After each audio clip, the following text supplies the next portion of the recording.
ಇದು ಅಖಾಡ big fight ವಿಶೇಷ.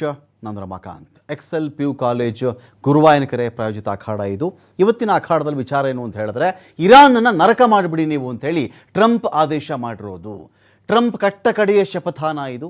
ಇಲ್ಲಿವರೆಗೆ ಟ್ರಂಪ್ ಮಾತನಾಡ್ತಾ ಇದ್ದದ್ದು ಬೇರೆ, ಈ ಬಾರಿ ಟ್ರಂಪ್ ಮಾತನಾಡಿರುವುದು ಬೇರೆನಾ?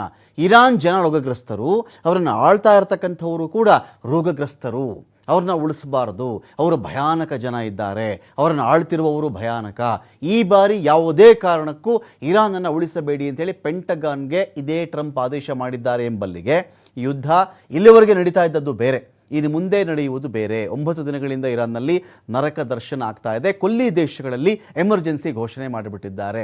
ಅಲ್ಲೆಲ್ಲೋ ಎಮರ್ಜೆನ್ಸಿ ಮಾಡಿಕೊಂಡ್ರೆ ನಮಗೇನಾಗಬೇಕ್ರಿ ಅಂತ ಸಹಜವಾಗಿ ಅನಿಸುತ್ತೆ. ಇದೇನು ಅಲ್ಲೆಲ್ಲೋ ವಾರ್ ನಡೀತಾ ಇದ್ದರೆ ಇದ್ರ ಬಗ್ಗೆ ನಾವು ಮಾತಾಡ್ತಾ ಇದ್ದೀವಲ್ಲ, ನಮ್ಮಲ್ಲಿ ಡಿಬೇಟ್ಗಳಾಗ್ತಾ ಇದೆಯಲ್ಲ, ನ್ಯೂಸ್ ಆಗ್ತಾ ಇದೆಯಲ್ಲ, ಯಾಕೆ ಅಂತ ಹೇಳಿದ್ರೆ ನೋಡಿ, ಇರಾನ್ ಆನಂತರದಲ್ಲಿ ಇಸ್ರೇಲ್ ಅಮೆರಿಕದ ಯುದ್ಧ ಇದೆಯಲ್ಲ, ಯುದ್ಧವನ್ನು ಆ ಪ್ರದೇಶಕ್ಕೆ ಸೀಮಿತಗೊಳಿಸಿ ನಾವು ಮಾತನಾಡೋಕ್ಕೆ ಸಾಧ್ಯನೇ ಇಲ್ಲ. ನಮ್ಮಲ್ಲಿ ಡಾಲರ್ಗೆ ಎದುರುಗಡೆಯಾಗಿ ನಮ್ಮ ರುಪಿ ಬಿದ್ದು ಹೋಗ್ತಾ ಇದೆ, ನಾವು ಬಳಸ್ತಾ ಇದ್ದಂಥ ಪದಾರ್ಥಗಳ ಬೆಲೆ ಜಾಸ್ತಿ ಆಗ್ತಾ ಇದೆ, ನಿರುದ್ಯೋಗ ಇನ್ನೂ ಜಾಸ್ತಿ ಆಗುತ್ತೆ, ವಿದೇಶದಿಂದ ಬರ್ತಕ್ಕಂಥ ಹಣ ನಮಗೆ ಬಹಳ ಕಡಿಮೆ ಆಗುತ್ತೆ. ಅದು ನಮ್ಮ ದೇಶದಲ್ಲಿ ರುಪಿ ಮರ್ಯಾದೆ ಕಳೆದುಕೊಂಡು ಹಣದುಬ್ಬರ ಏರ್ಪಡುತ್ತೆ. ನಮ್ಮ ಮನೆಗೆ ಗ್ಯಾಸ್ ಸಿಗಲ್ಲ, ಪೆಟ್ರೋಲ್ ಸಿಗಲ್ಲ, ಡೀಸೆಲ್ ಸಿಗಲ್ಲ, ಸಿಕ್ಕರೂ ದುಬಾರಿ.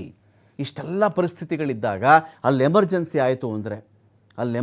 ಆಯಿತು ಅಂತ ಹೇಳಿದ್ರೆ ಭಾರತಕ್ಕೆ ಸಂಕಷ್ಟ ತಪ್ಪಿದ್ದಲ್ಲ. ಬರೀ ಭಾರತಕ್ಕಲ್ಲ, ಇಡೀ ವಿಶ್ವದ 20% ಭಾಗ ಅಂತ ಕನ್ಸಿಡರ್ ಮಾಡ್ಕೊಳ್ಳಿ. ಯಾಕೆ ಅಂತ ಹೇಳಿದ್ರೆ ಇದೇ ಹೋರ್ಮುಜ್ನ ಕಡೆಯಿಂದ 20% ಅಷ್ಟು ತೈಲ ಸರಬರಾಜು ಆಗುವುದು.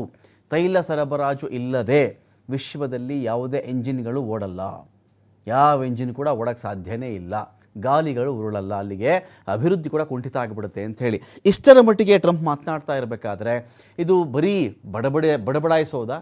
ನಿಜವಾಗ್ಲೂ ಅರ್ಥ ಇದೆಯಾ ಇದರ ಹಿಂದೆ? ಇದೀಗ 9 ದಿನಗಳಾಯಿತು, ಇನ್ನೂ ಇರಾನನ್ನು ಉಳಿಸಬೇಡಿ ಅಂತ ಹೇಳಿದ್ರೆ ಇರಾನ್ ಹಾಗಾದ್ರೆ ಏನೂ ಮಾಡ್ತಾ ಇಲ್ವಾ? ಅವ್ರ ಕೆಪಾಸಿಟಿ ಕೂಡ ಕಡಿಮೆ ಆಗಿಬಿಟ್ಟಿದೆಯಾ?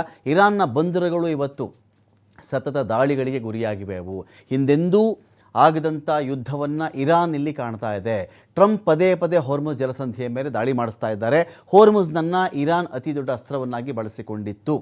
ಇರಾನ್ ಸಮುದ್ರದಲ್ಲಿ ತನ್ನ ಶಕ್ತಿಯನ್ನು ಪ್ರದರ್ಶಿಸುವಲ್ಲೆಲ್ಲ ಟ್ರಂಪ್ ದಾಳಿ ಮಾಡ್ತಾ ಇರೋದು ಇದೀಗ. ಎಲ್ಲೆಲ್ಲಿ ಇರಾನ್ಗೆ ತಾಕತ್ತಿದೆಯಲ್ಲ, ಅದು ಬಂದರ್ ಅಬ್ಬಾಸ್ ಆಗಲಿ, ಚಬಹಾರ್ ಆಗಲಿ, ಕೆಶ್ಮ್ ಆಗಲಿ, ಎಲ್ಲಿ ಆದರೂ ಸರಿ ಅಂತ ಎಲ್ಲ ಕಡೆಗಳಲ್ಲಿಯೂ ಕೂಡ ಅಮೆರಿಕ ಗುರಿಯಾಗಿಸಿಕೊಂಡು ಎಫೆಕ್ಟಿವ್ ದಾಳಿಗಳನ್ನು ಅಲ್ಲಿ ಮಾಡ್ತಾ ಇರೋದು.